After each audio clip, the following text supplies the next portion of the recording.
sharing screen now. Can you all see that okay?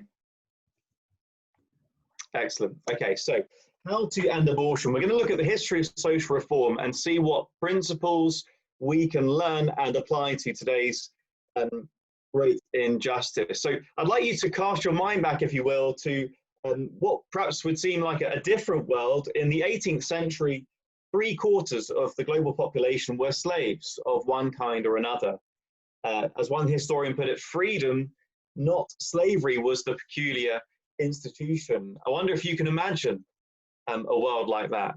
Well, back then it was unimaginable that it could be anything different. The slavery, and in particular the transatlantic slave trade, were just part and parcel of the way the world's economy worked. And yet in just 20 years of the abolition movement starting in earnest in the late 1780s, the transatlantic slave trade was abolished. In 1807, the act was passed in Parliament. And the question is, how on earth did they do that? How did they bring about such radical social reform? How did they change culture so fundamentally in really quite a small amount of time? How can we affect colossal social reform? That's the question we're exploring this evening. Well, I want to introduce you two men, one perhaps slightly better known than the other. On the left there, hopefully you can see William Wilberforce, generally considered to be the champion of the abolition movement, and rightly so.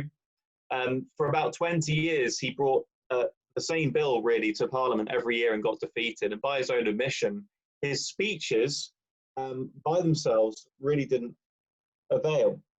And he would be the first to say that it was his good friend and colleague, Thomas Clarkson, who really brought about the serious change that was needed. Because what Thomas Clarkson realized, and what every social reformer needs to realize, is that injustice thrives in the dark.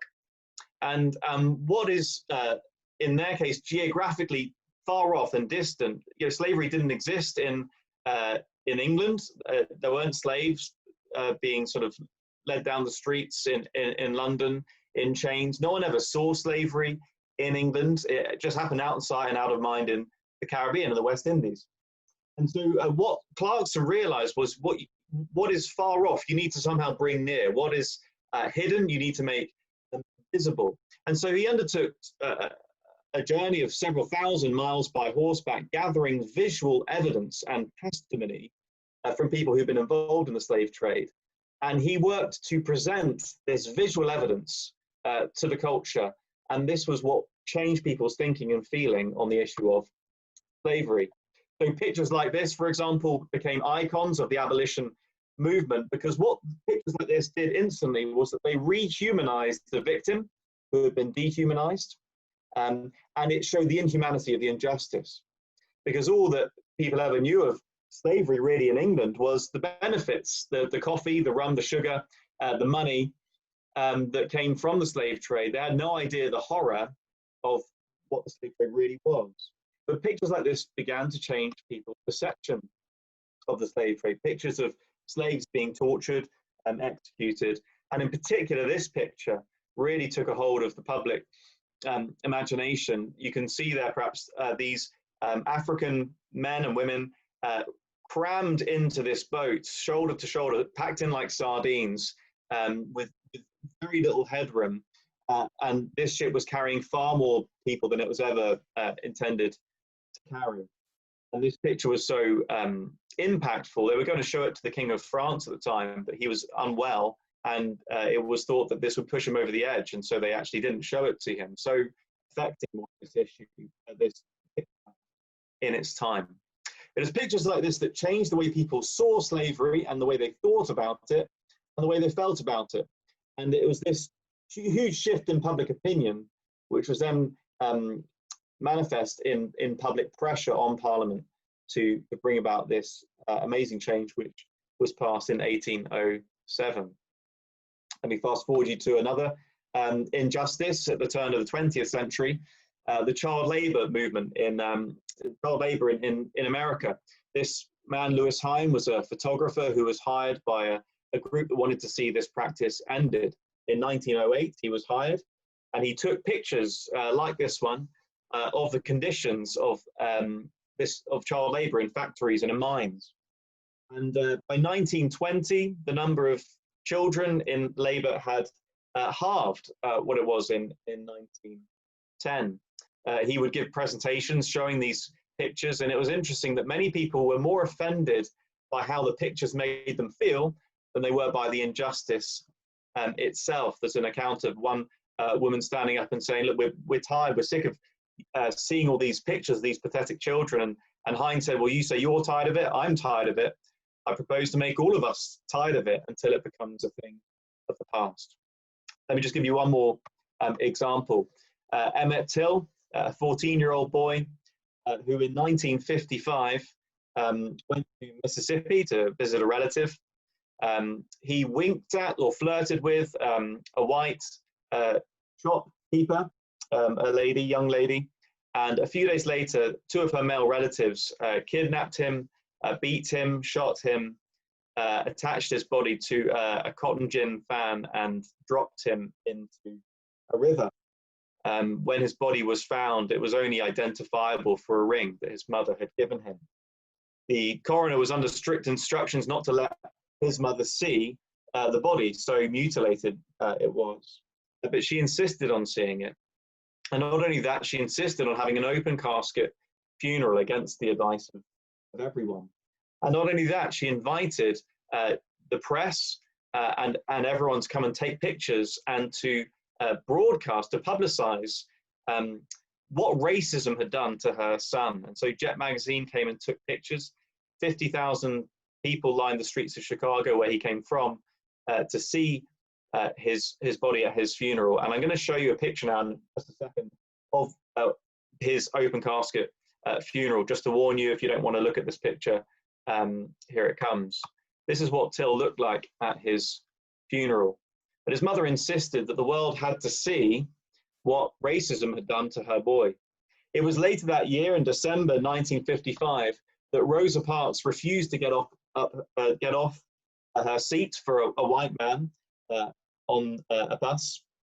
And when asked why she did it, what gave her the strength to stand firm there, she said that she thought of Till and she couldn't go back. It was Emmett Till's story and picture which had burned itself on her mind, and she took that brave stand, which in turn inspired Martin Luther King to spearhead the civil rights movement.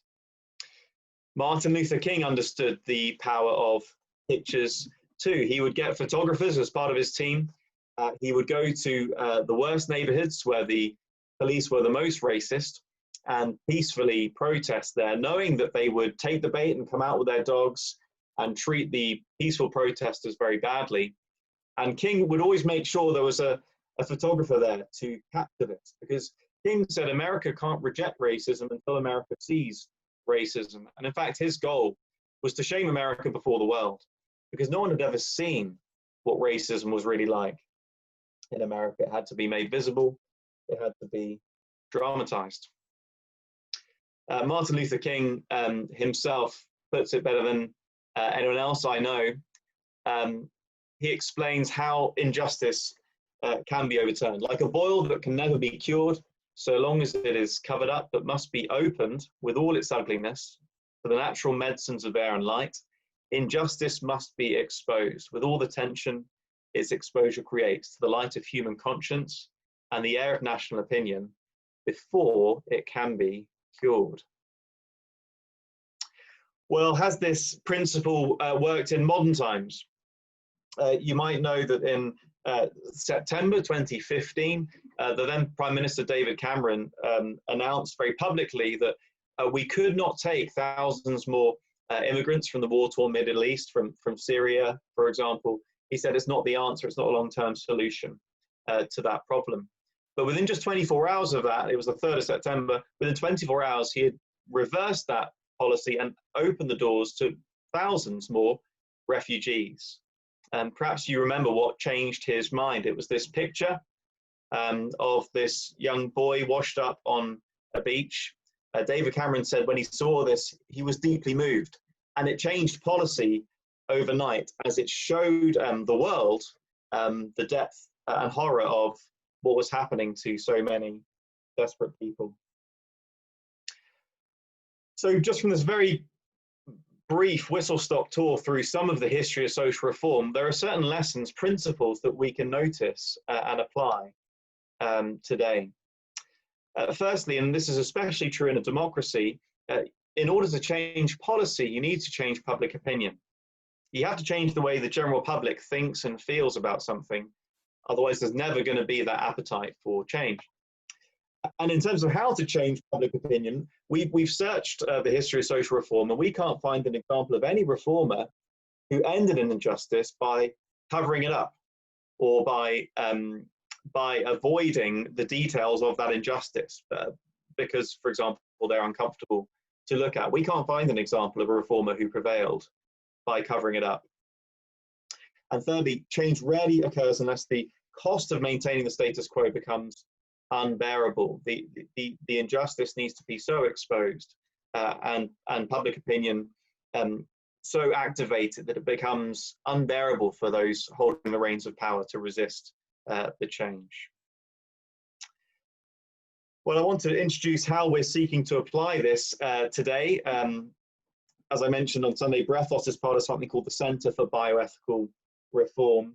And what CBR UK seeks to do is to apply these principles from the history of social reform to today's great injustice. And so right at the heart of what we do is that we expose the reality, the humanity of the unborn child and the inhumanity of abortion. And the main way we do this is visually, because that's what the history of social reform has taught us. So I'm just going to play you a 1-minute video here.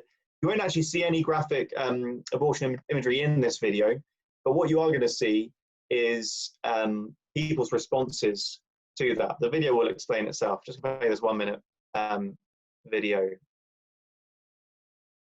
What do you think about abortion? Each individual, it's up to them what they want to do. I think everybody should be allowed the right. I'm not really for it or against it. Everyone has their right to kind of do what they feel is. Sorry, can I just check, is the sound working on that? Great, excellent. Right in their own life. So what I want to show now is a short 1-minute video of what an abortion procedure looks like at various stages from 10 to 24 weeks. That baby is too big to be doing that. Oh, allow it. No way. God, sorry, I don't think I can do it. Yeah, I'm sorry, I can't look at it. Sorry.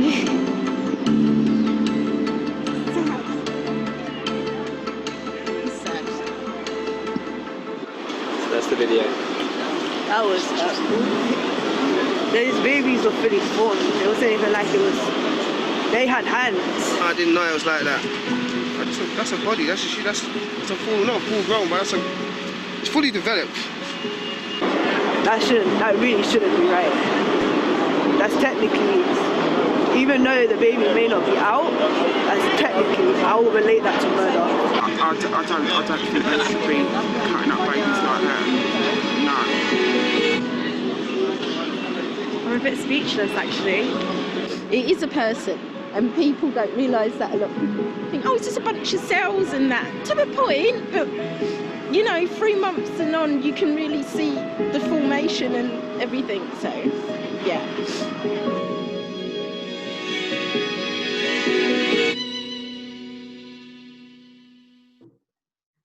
Okay, so if there's just one take-home point from this first part of the presentation, it would be this: and we don't advocate protesting abortion. What we advocate is exposing abortion, showing abortion for what it is, and it protests itself. We don't need to protest abortion; it protests itself. And I think one of the big mistakes that pro-lifers make is that we think that people care about our opinions. You know, we think that if we say what we feel and what we think loud enough, then people will come with us. That's not really how it works. We need to persuade people to change their own thinking, and the most powerful way we can do that is just expose, show abortion for what it is, and it protests itself. Some of the work we've been involved with, we do this in various ways. So we do that one-to-one on the streets. We do it through social media using videos like you've seen.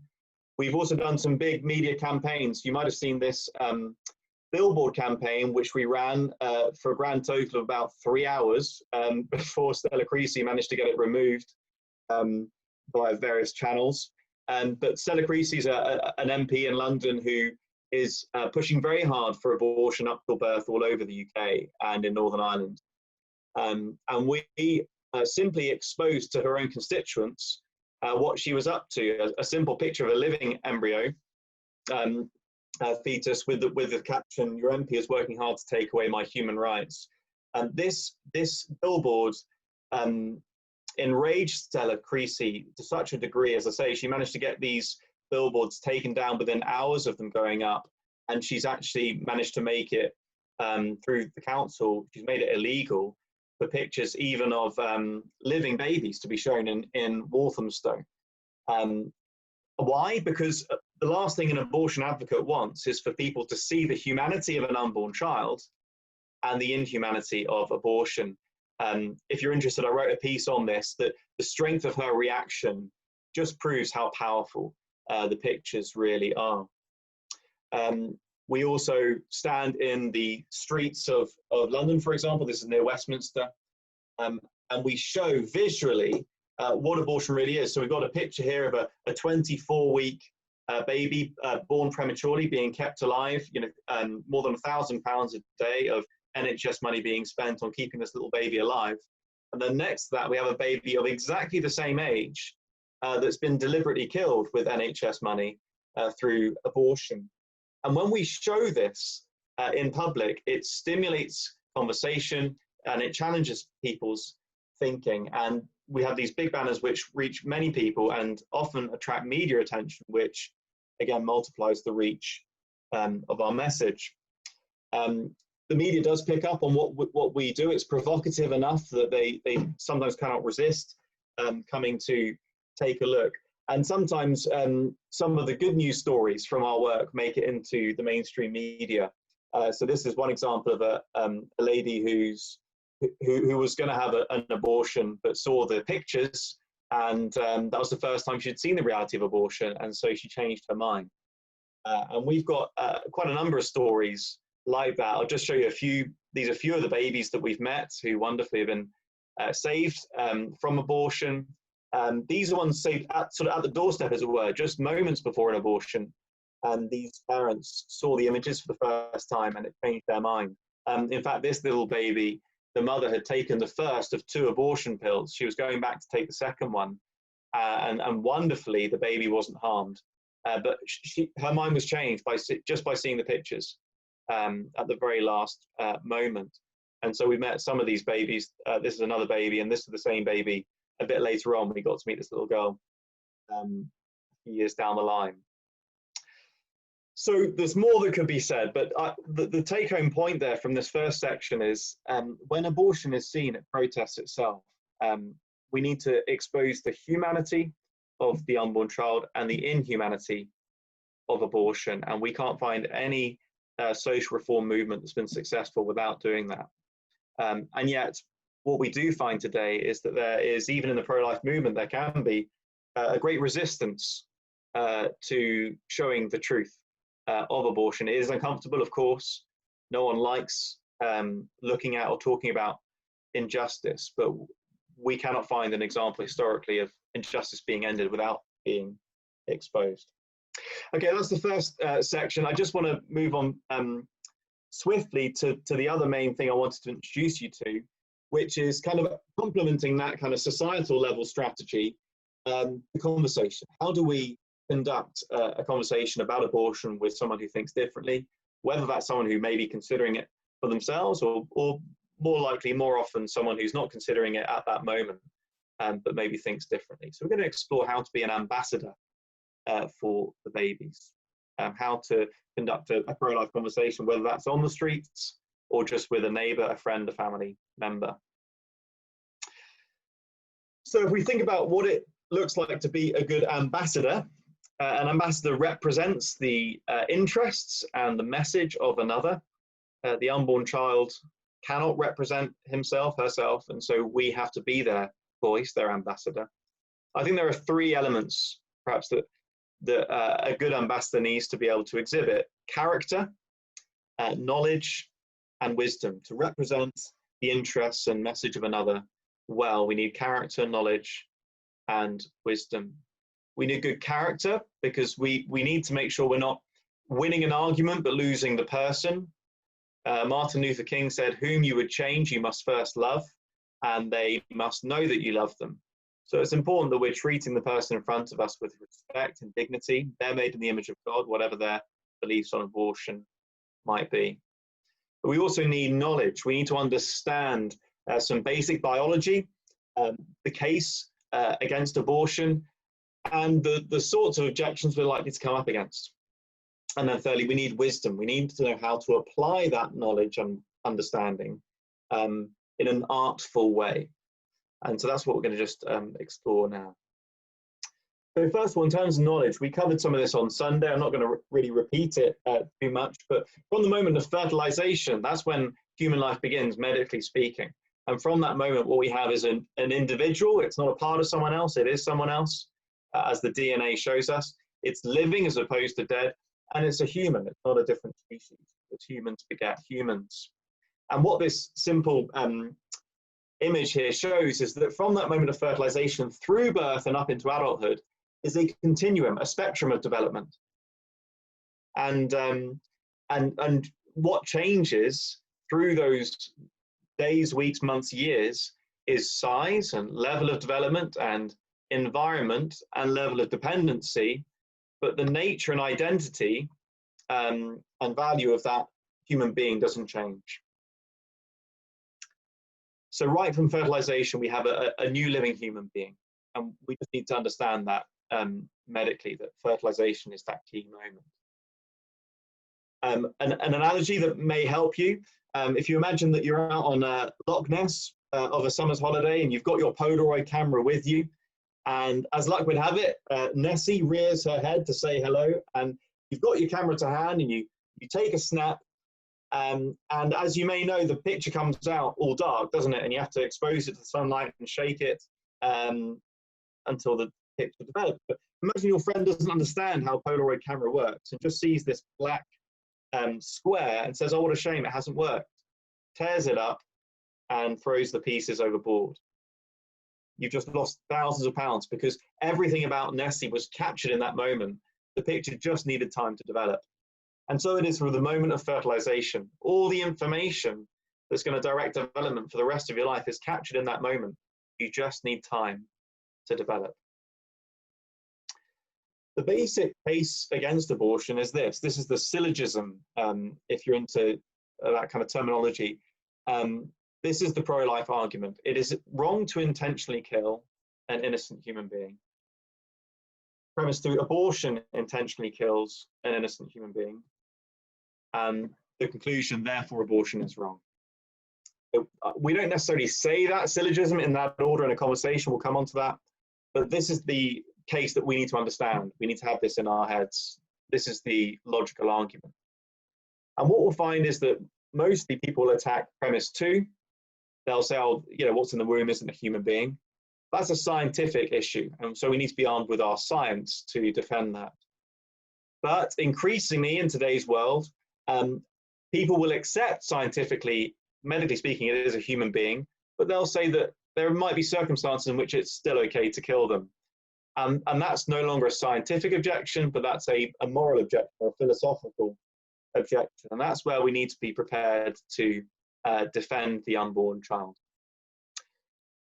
And this brings us on to the issue of personhood. People might acknowledge that it's a human being, technically speaking, medically speaking, but they'll say, well, it's not a person yet. It's not really a person. And to justify that, they will cite various functions or qualities which are not thought to be present yet.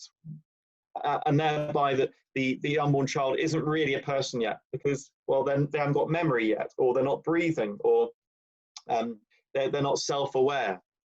They can't feel pain.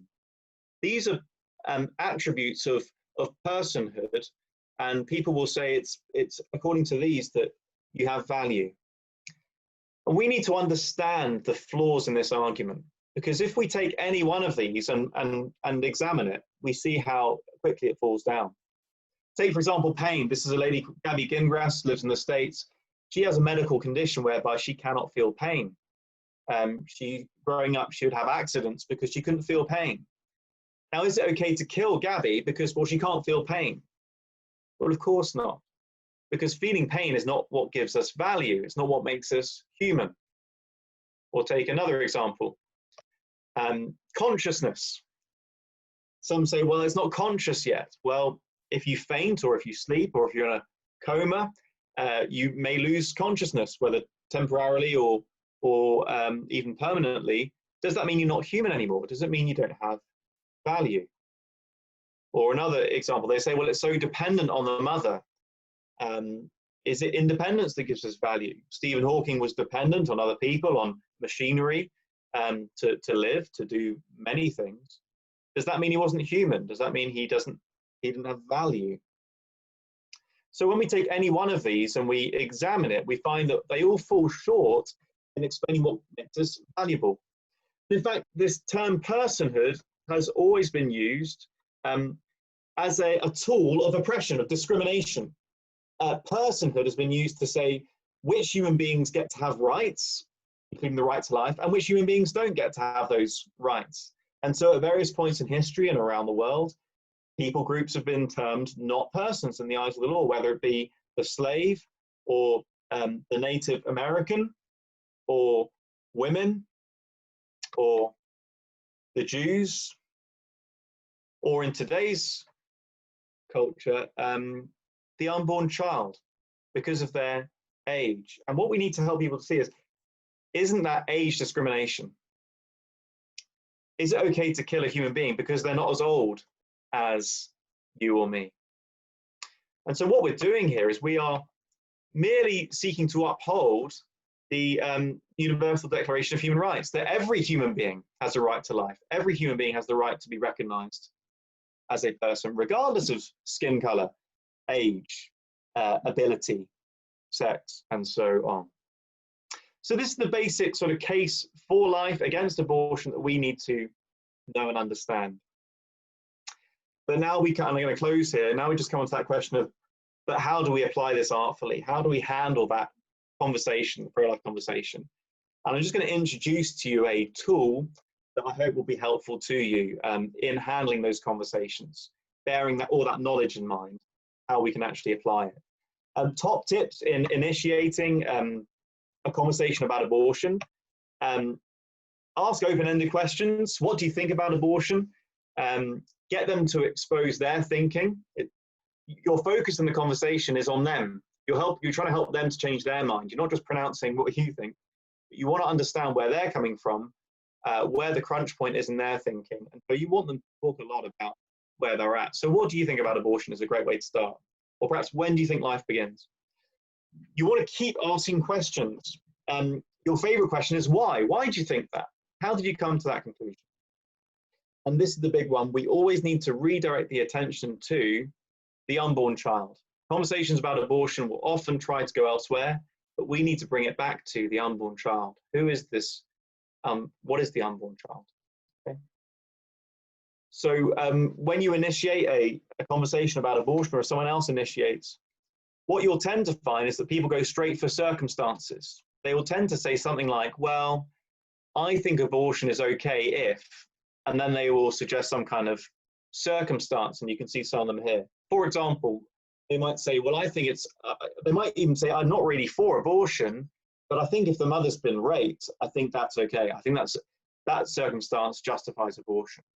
So most people justify abortion by circumstance. And the tool that we advocate using, and this is not to be a straitjacket, but hopefully it helps you to include the important things, is common ground, analogy, question. You want to find the common ground every time, everywhere you can, you want to find the common ground. But then you want to break up their thinking by using an analogy. It could be a real life story, it could be made up. And then you need to ask a question. And the purpose of the analogy and the question is to redirect the attention to the unborn child, because circumstances don't change who the unborn child is. So let me give you an example with the rape question. Common ground. I totally agree that rape is a horrific crime, and everything must be done to stop it, and everything must be done to help victims of it. But will you just imagine with me, let's say that woman in question, she's been raped, she got pregnant. Let's imagine that she goes on and has that baby. But that baby continues to kind of remind her of all the trauma, and she just can't cope being a mother of that baby, that newborn baby. Would it be okay for that baby to be killed because it's triggering trauma? And of course the answer will be no, you can't kill that baby. Okay, why not? And they'll say something like, well, it's already a person. Okay, well, what was it before it was born? And then you're redirecting the conversation to where it needs to be, the nature of the unborn child. What is the unborn? And we call this trotting out the toddler. And if you wouldn't do it to a toddler, why would you do it to an unborn child? So we want to redirect the attention to the unborn child. I don't know how we're doing for time, but if we had time, we could practice this a bit. I don't know if there is time now, but if not, perhaps you could just note down one of these circumstances, and you can practice later, maybe with those you're living with or whatever. You can take one of those. Okay, overpopulation or poverty. Imagine the objection, and then think about how you would apply common ground analogy question to graciously redirect the attention to the unborn child. I'll give you just one other example. Okay, poverty. So, you know, the objection would be, what if a woman is already struggling to feed her 3 children? She's just got pregnant again. She can't afford to feed another child. Are you really going to force this woman to have a child she can't afford to feed? Okay, first, common ground. I totally agree. Poverty is just an incredibly difficult situation to be in when it's just you, let alone when there are children to feed. And it's incredibly difficult to bring up a child in poverty. But let's imagine that this woman does go ahead and has this baby, and a year in, 2 years in, she's struggling to feed her 4 children. She just can't keep up with the bills. Would it be okay for us to kill her youngest child so that she's able to feed the other 3? And of course the answer will be no, you can't do that. Why not? Well, because it's a human being, it's born. Well, what was it before it was born? And again, you're redirecting attention to the nature of the unborn child. And fundamentally, it's as simple as this. If the unborn is a human being, shouldn't he, she get human rights, just like the rest of us? Okay, so, and that's the personhood stuff. They might then bring up, well, it's not really a person because, you know, it doesn't have memory yet. And we've already looked at how we can dismantle that and show that's not what gives us value. Every human being deserves human rights. Okay, that's just a real quick whistle-stop tour through some of our training, but I hope that's at least stimulated some thoughts. And if you would like to explore that more and get more into that training, then please do get in touch. If there's time now, of course, I'd love to take questions, but I'm conscious that we need to pray as well.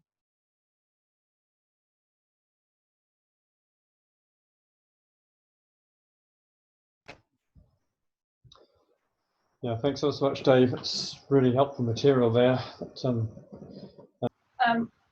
going to say them both so I don't forget them. What ways can the church change to support those who decide not to have an abortion? And how do you combat conversations with people who would support things similar to Peter Singer, who kind of supports infanticide? So how would you conversation? Yeah, great question. So the first one, just to clarify, the question was how to support those who do decide to keep a baby in a difficult pregnancy. Yeah. I think, well, so those I know who are involved more in that side of things would say that the help that's needed to help that decision in the first place is more often encouragement and truth than it is loads of practical help. So sometimes there is practical help needed. It depends where you live, what your neighborhood is like, and so on. So obviously there's practical help, but often it's more, as it were, social or emotional help. It's encouragement. It's people saying you can do this. It's being invited into that community. So you know, just like anyone else, they need people, not just things. But yes, they may need practical help as well. I would point you to our, we're setting up something called Hope Pregnancy. If you go to our website, there's a little tab there, Hope Pregnancy, where you can see some of what we're beginning to form as a pregnancy centre. And it's in early stages, but we're developing a resource for churches to support women who are considering abortion, to give them that encouragement and support to choose life. So if you have a look at that, we can keep on talking. That's one of the things we're hoping to set up all around the country. So that's one of the things we've got an eye on for Ipswich and Norwich and the surrounding area, is we'd love to see a pregnancy centre set up in each city. But you can do it in a very simple way in a church as well. But yeah, perhaps my hope is that we'll do a fuller training day, both in Ipswich and Norwich, where we tackle a lot of these questions more fully. But yeah, if you have a look at Hope Pregnancy stuff on our website, you'll get a flavour for where we're going with that. As for the other one, what to do with some philosophers are out there saying, well, you can kill a baby up until 2 years old because they're not self-aware yet and so on. It's very difficult, and we do come across that. It's not that common on the streets. You know, I don't often have to deal with someone saying, well, I'm in favour of infanticide. It does happen. I suppose two observations. One is, when people say stuff like that, sometimes it's because there's some deep emotional, spiritual issue for them. You know, that they might be quasi-suicidal. So one person I spoke to on the streets who said that, we carried on speaking, and I can't remember exactly how the conversation went. I think I said something along the lines of, well, I'm glad you're here, or something like that. And he basically said, well, I wish I wasn't. You know, he basically said, I wish I'd never been born, or I wish I'd been aborted.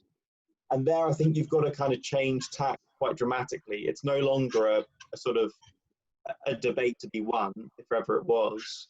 What you've got in front of you is a person who is in such an emotionally, spiritually dark place that they're almost despairing of life.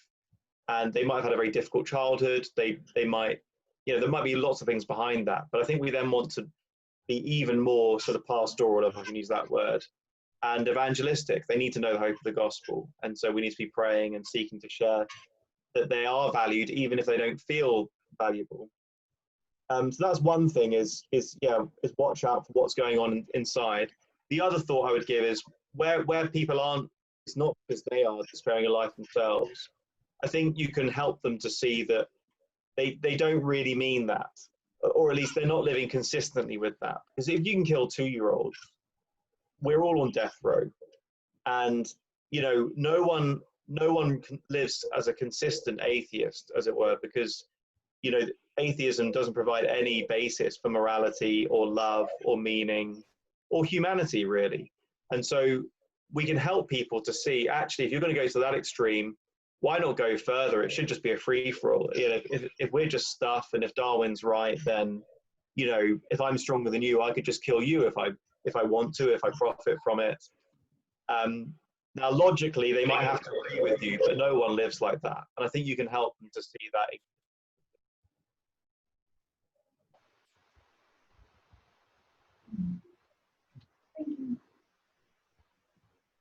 Just out of interest, do you have any input to or any opportunities to speak with nursing students? Because obviously the medical profession and the nursing profession, it's a big thing in the training. It comes up. I remember when I did my nursing training, it was a big thing in the sociology lectures. We had one tutor who was very pro-abortion, and it was really hard to hear her speak. And obviously they want nurses and doctors to be open to the idea of supporting abortion, because it's part of their agenda, really. If they can't get doctors and nurses to carry it out, they're a bit stuck. So I just wondered if that, you know, if you have any role, or is there any opportunity with that? We've not really had that kind of access. We would love to. I think there are others. I suppose the Christian Medical Fellowship would be closer to that kind of access, being made up of doctors. But we would certainly, if ever given an opportunity, if we had a way in, we certainly would. So, you know, if you ever do have contacts or opportunities of any kind, we would love to get in and speak there. I agree with you. It's very, strategic, and yeah, they're going to come under increasing pressure to do things they don't want to do. There's talk in Northern Ireland of conscience clauses being. Well, I think the conscience clause has been removed for certain kinds of abortion. So the short answer is no. We haven't got that access, but we would love to. What do you say to a woman who says, "Well, it's my body"? I'm sure you've heard this many times. My body, my right to choose. Okay, that baby may have rights, but I have rights too. I don't want to go through 9 months of pregnancy, and even if the baby's then adopted or whatever, I don't want to do that. To make me. Yeah. So I think we need to examine this argument of bodily autonomy. I think that you can use the same sort of strategy to kind of expose that doesn't really make sense. So we could agree that to some degree we have rights over our own body. We have right to do with what we like with our own body. We have rights of property, but there's a hierarchy of rights, and the right to life is paramount. So right to life trumps your right to property. It trumps your right to freedom of movement, travel. It trumps every other right. Right to life is paramount. If you don't have right to life, you don't have anything. And so by analogy, do I have the right to park my car on my drive? I do. It's my car, it's my drive, right to property. I have a right to do that. But if there's a child lying across my drive and I see them, do I have a right to drive over them to park on my drive? Well, no, I don't. Why? Because they have a right to life. I can say, what about my right to property? Well, no, right to life trumps right to property. So even if we agree that you have bodily autonomy, it's not absolute. You can't take your bodily autonomy to the point where you're killing another human being. And so again, it does come back to what is the nature of the unborn child? If it's a human being, doesn't it have human rights? And the most important right is the right to life.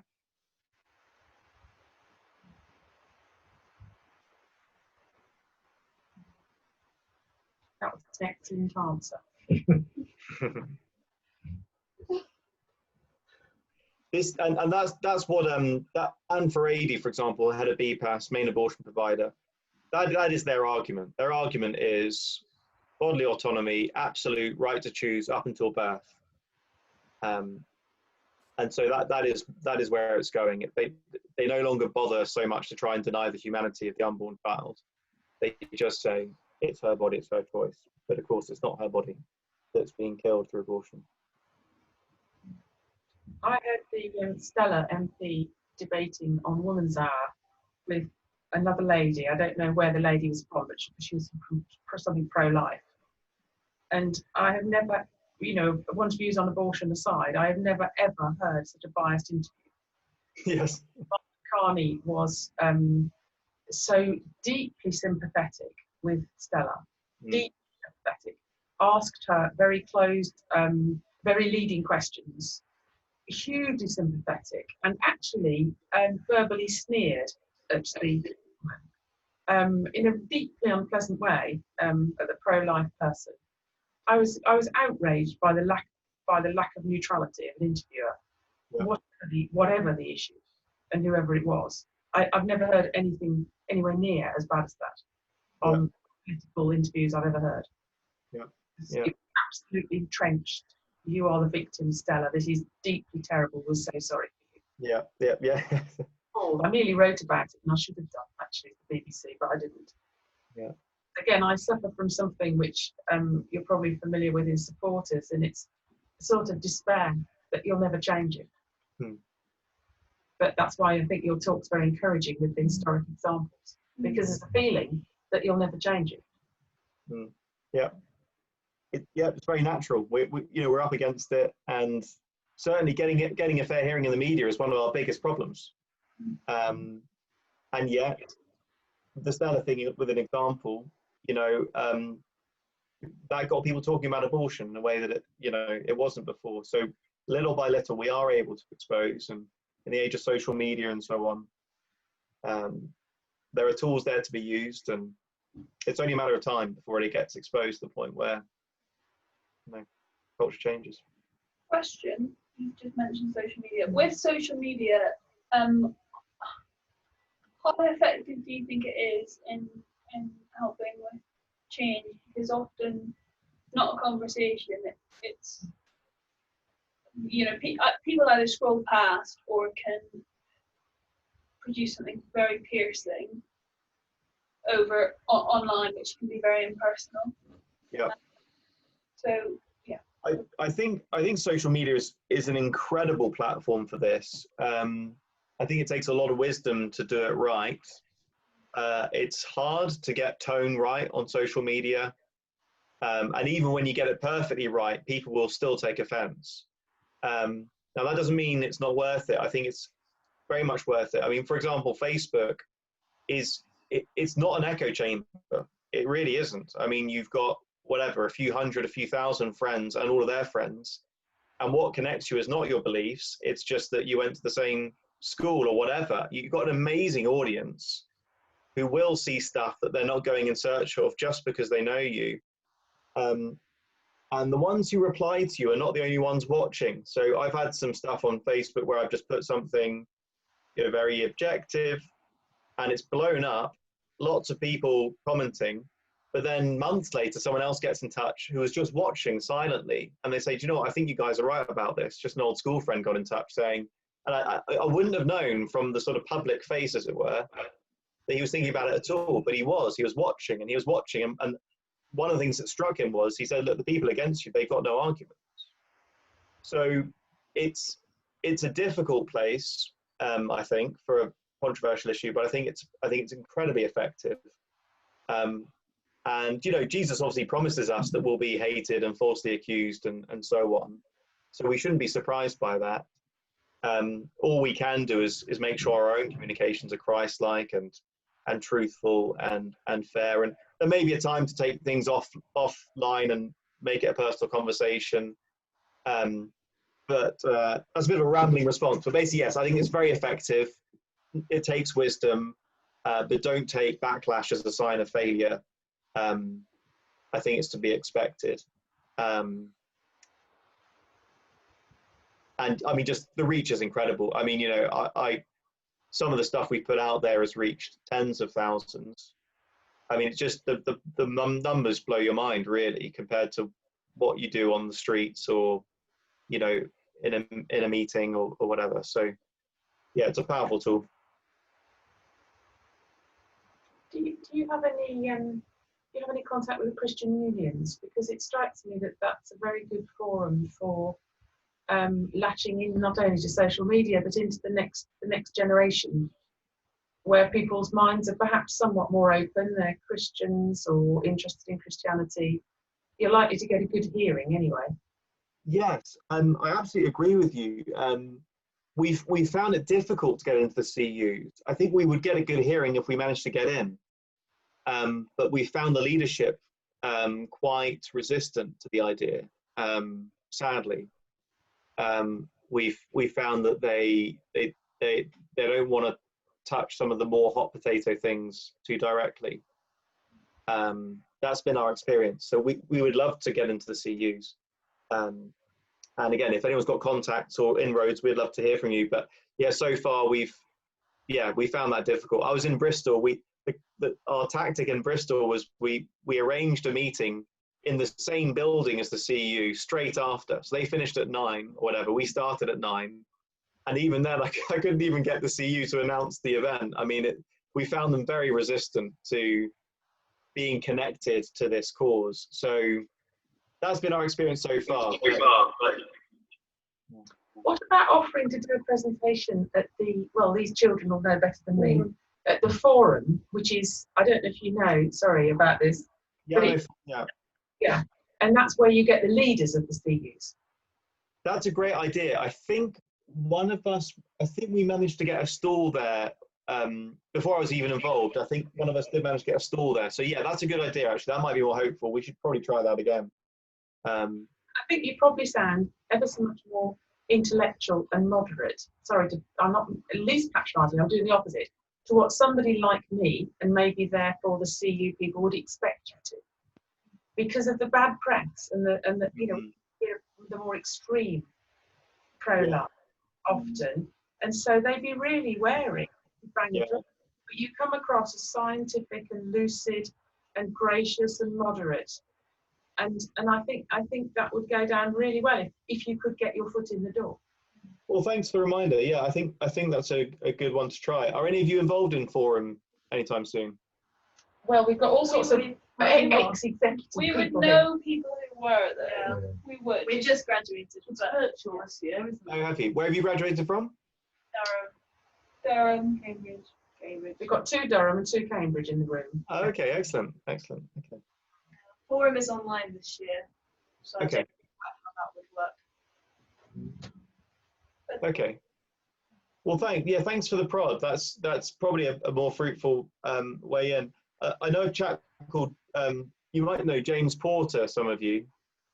Oh, yes, that rings a bell. Yes, James Porter. Yeah. Yeah, so he's coming on board with our team, which is great. So he's been doing work with students, and he wants to expand that. So he's actually looking to set up a student work specifically. Oh, great. The other idea, Text of Toasty and Big Question, and there'll be similar things in all the unis, but they are both ministries run by the CU, which would help or be linked to Brephos in terms of Text of Toasty, in terms of apologetics. Yeah. Questions like what you've said about how to conduct a Text of Toasty training would be really useful for that. Okay, excellent. Is like a lunchtime talk, and you could go.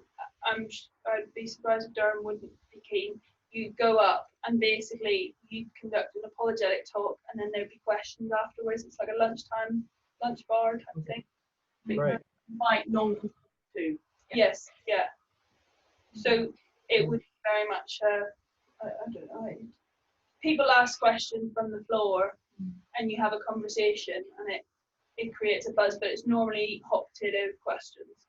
Great.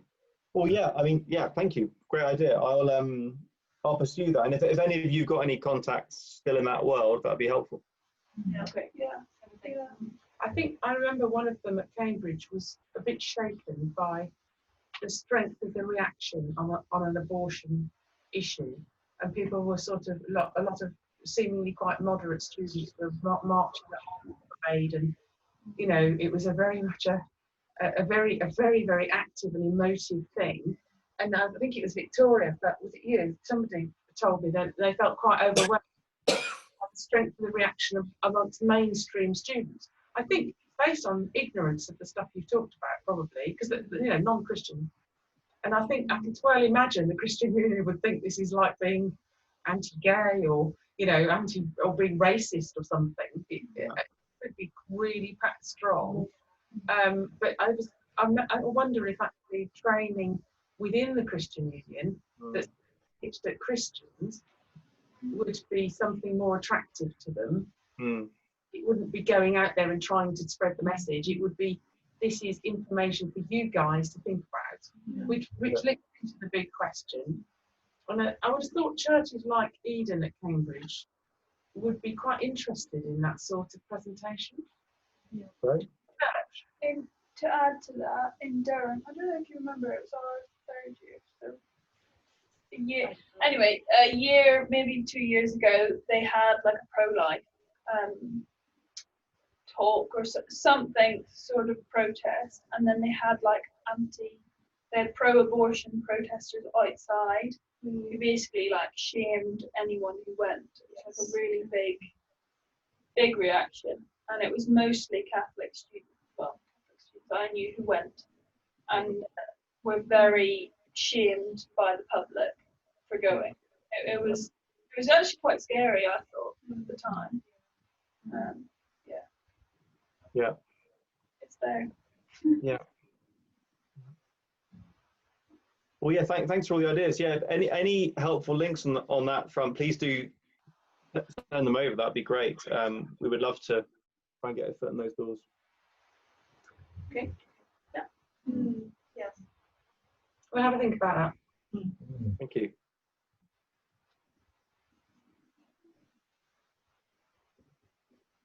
Are there any particular top 3 prayer points for you and the charity, apart from just advancement of the work or fruit. Thank you. Thanks. Yeah, I think I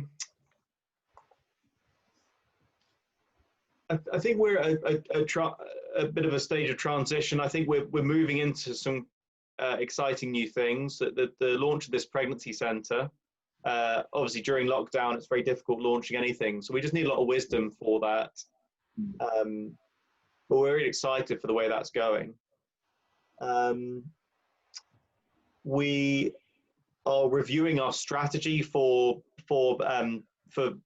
building up, raising up teams, regional teams. We've got a few around the country, but we want to accelerate that. We need wisdom for how to structure that. Build, in particular, team leaders. That's always the limiting factor is team leaders regionally. And yeah, particularly at the moment, finance. I think like a lot of organisations during lockdown, finance is a challenge. Yeah, I think we're facing some challenges in that area that we haven't faced before. So the Lord has always brought us through. We've always got a bit close to zero, and He's brought us through again. But we're in one of those moments now. So yeah, you could pray for that as well. That'd be great. Thank you.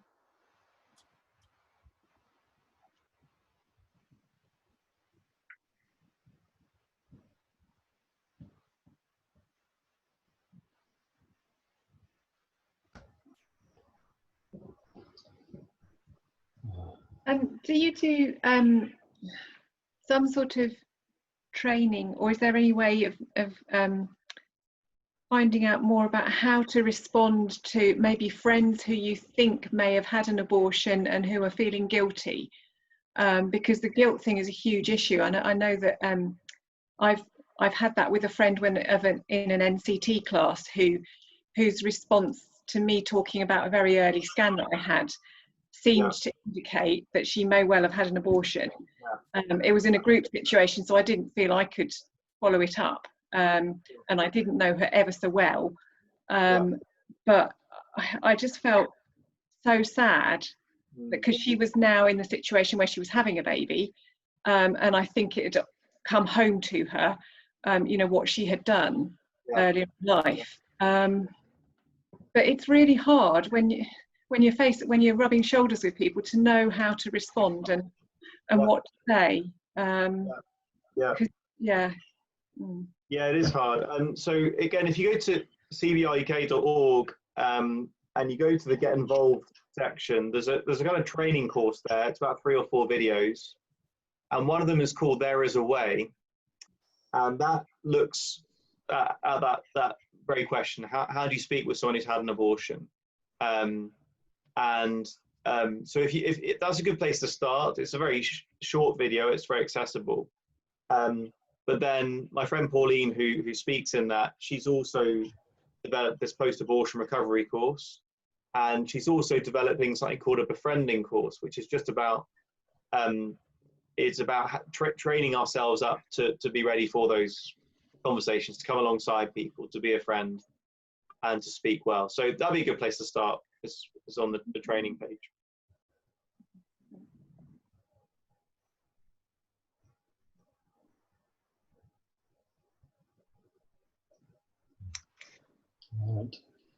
Right. Very good. It's probably coffee time. Yep. But yeah, well, thanks again, Dave. I'll be in touch. It's a pleasure. Yeah, thank you so much for having me. It's been a real joy to share with you. Yeah, it's been good. Yeah, thank you. And all right, I'll see some of you. Yeah, hope camp goes well, Lois. Yes, yeah. Thank you. Yeah.